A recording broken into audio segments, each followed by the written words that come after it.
الله لا اله الا هو الحي القیوم. الله تعالی زنده هست و بیدار است. لا تأخذه سینة ولا نوم. خدا در دوامش که الله تعالی را خواب غلبه نمیکند و خواب نمیکند و غنم او را غلبه نمیکند. خداوند یگان لحظه خواب نمیکند، بلکه چه خیلی گفت قائم، یکی از معناهایش قائم به ذات خود و قائم تمام مخلوقات است، به خلاف مخلوقات که محتاج به دیگر ذات هستیم. الله تعالی میگه که الله تعالی ذاتی است که آسمان را میدارد تا اینکه به زمین نیفتد. یعنی آسمان خود به ذات خود قائم نیست، او را الله تعالی نگاه داشته ایستاده است. اما الله تعالی خودش به هیچ کس و به هیچ چیز حاجت و احتیاج ندارد.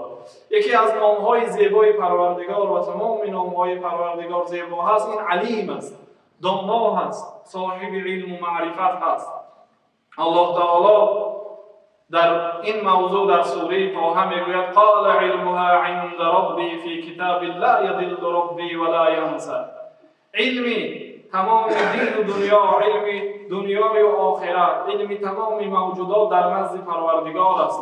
لا یضل، پروردگار از آن علم گمراه نمی شود، ولا ینسی، علم خود را فراموش نمی کند.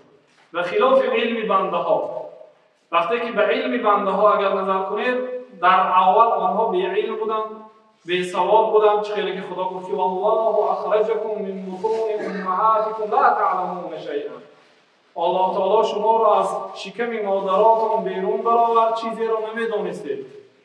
ثانی برای شما تعلیم داد الله تعالی.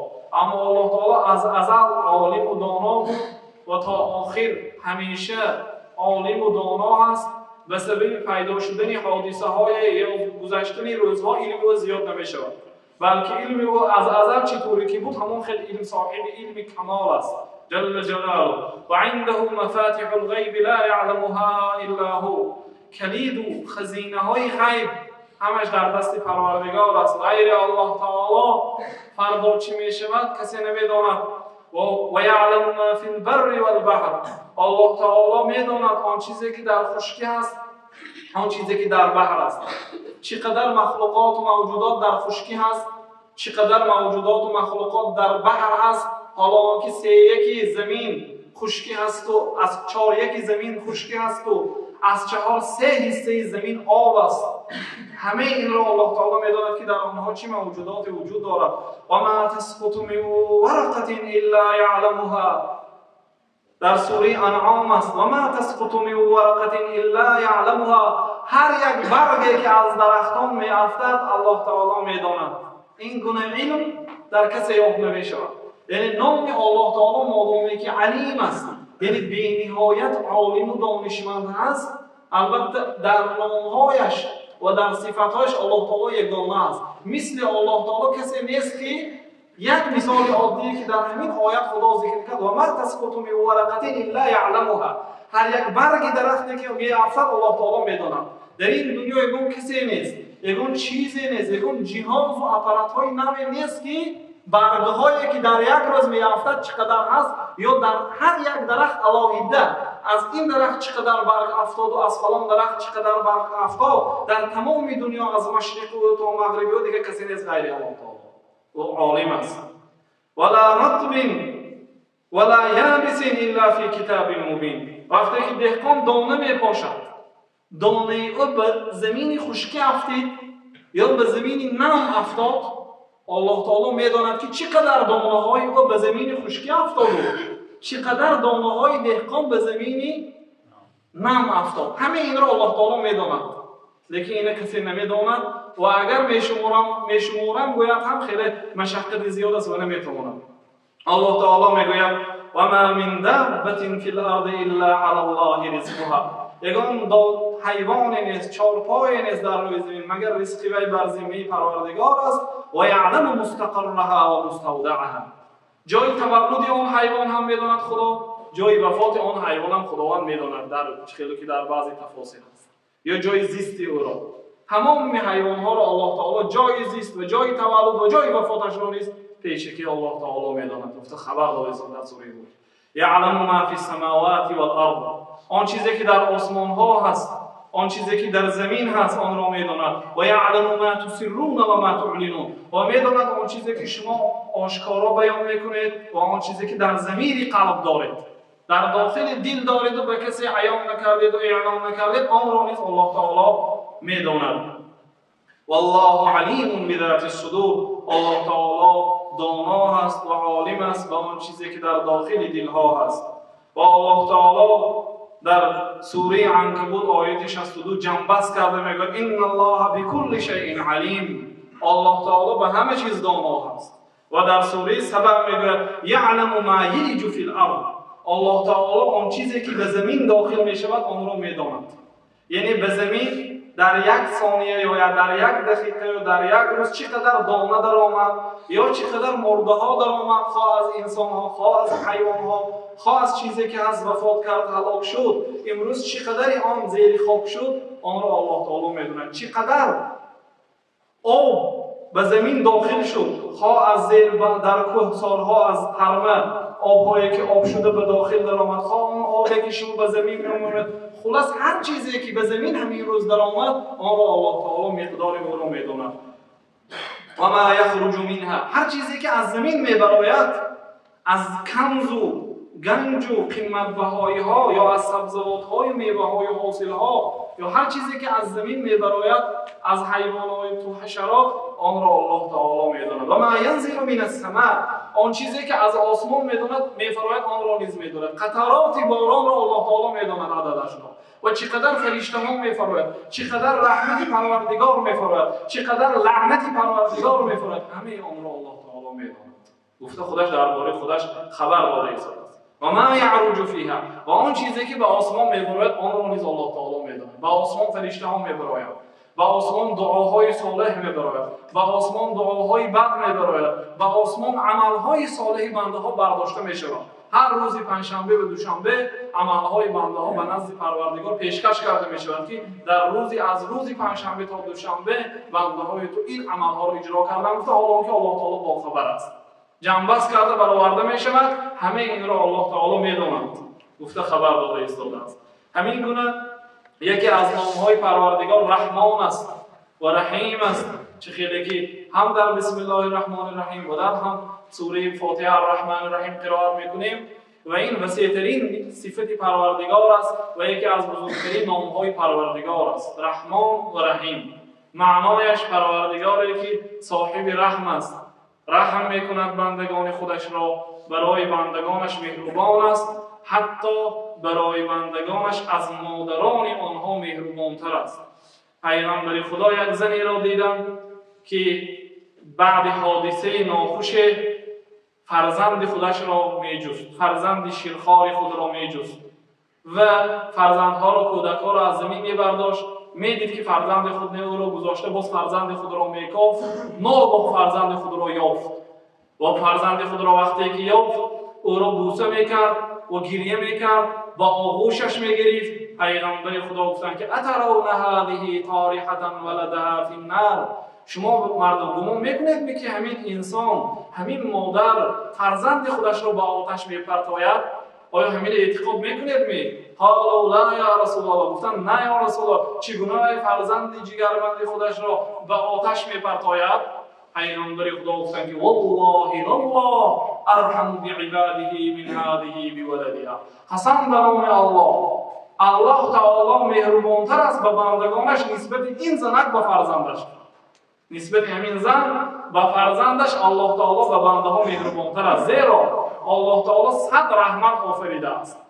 مهربانی پروردگار 100 است و از این 100 یکی آن را به زمین نازل کرده است که به واسطه همین یک جزء رحمت پروردگار انسان های و جن های و حیوان های و حتی حیوانات وحشی بین همدیگر رحم دارند و فرزند خودش را مهربانی میکند. حیوان وحشی نیست و پایش را حیوان میبرداید تا اینکه به فرزند خودش نرسد یا زیر نکند.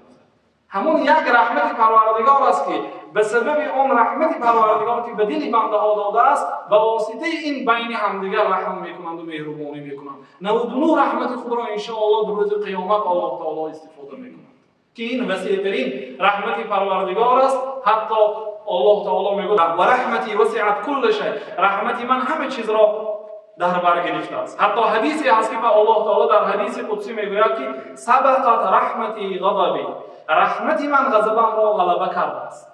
یعنی اگر یک بنده کاری خطا کند، کاری کند که غضب پروردگار را آورد، الله تعالی در این حالت غضب کند یا رحمت کند، رحمت پروردگار غضب پروردگار را غلبه میکند. بنابراین بعضی علما گفتند که این مانند عهد پروردگار است که به بنده ها رحمت من غضب من را غلبه میکند. گفته گویا عهد داد اگر این نمیشد لکان للخلق شأن آخر، برای خلق دیگر کارها بود گفته بیان کرد. بنابراین یکی از نامهای پروردگار چطوری که گفتیم الرحمن و رحیم است، رحمان و رحیم است، یعنی دلالت به مهربانی پروردگار میکند. و این چطوری که یکمین قاعده را ذکر کردیم که نامهای خدا نامهای زیبا هست، این در الهیدگی هر یک نام زیبا هست. حی، علیم، قهار، غفار، جبار، کریم، همش نامهای زیبا هست که انشاءالله در صحبت‌های آینده فرصت که هست درباره آن انشاءالله درباره آن نام‌ها بیان می‌کنیم.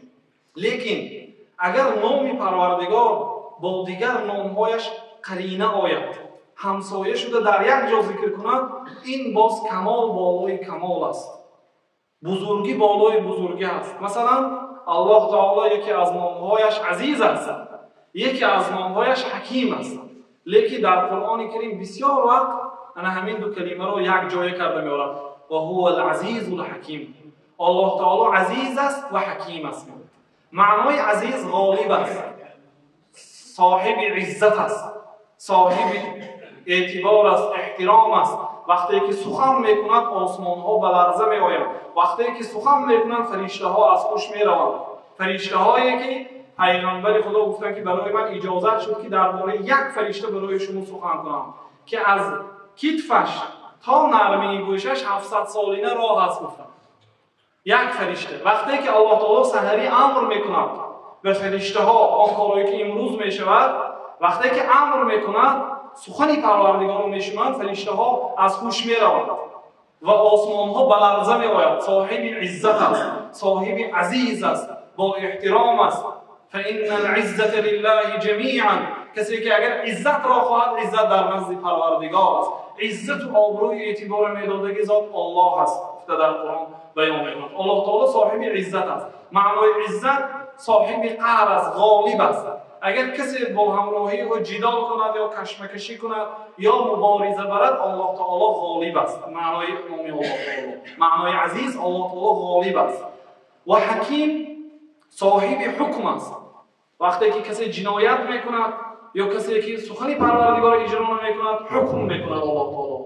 یک منش صاحب حکم است. هر چیزی که در قرآن کریم حکم پروردگار است. و دیگر معنای حکیم که نام پروردگار است، صاحب حکمت است. گاه‌ها به بنده بیماری را میدهد، بنده میگوید که برای من خدا بدی را خواست، لیکن حکمت پروردگار است. شاید به سبب همین بیماری همین بنده بازگشت به سوی خدا کند، توبه از گناه کند. شاید او ظالم بود، از ظلمش باز است. گاه‌ها به سر انسان مصیبتی میآید، خواه مالی خواه نفسی مصیبت میآید. مقصد پروردگار این است که بنده بازگشت به سوی خدا کند، دعا کند، آواز بنده را الله تعالی شنود، بنده حاجتمند بودن خود را فهمد، فقیر بودن خود را فهمد و در این دنیا کلانیگری نکند. معنای حکیم معناهای زیاد دارد، یعنی صاحب حکمت است و صاحب حکم است. یک معناش عزیز غالب است. هر دوش نامهای زیبا است، لیکن اگر هر دوش الله تعالی جمع کند باز معنای کمال میده. الله تعالی غالب است و حکیم است. بعضی انسان ها اگر غالب آید بعضی دیگر ها شاید ظلم میکنند، از حد و حدود میگذرانند، لیکن خدا میگه که خدا غالب است لیکن حکیم است، صاحب حکمت است، ظلم نمیکند.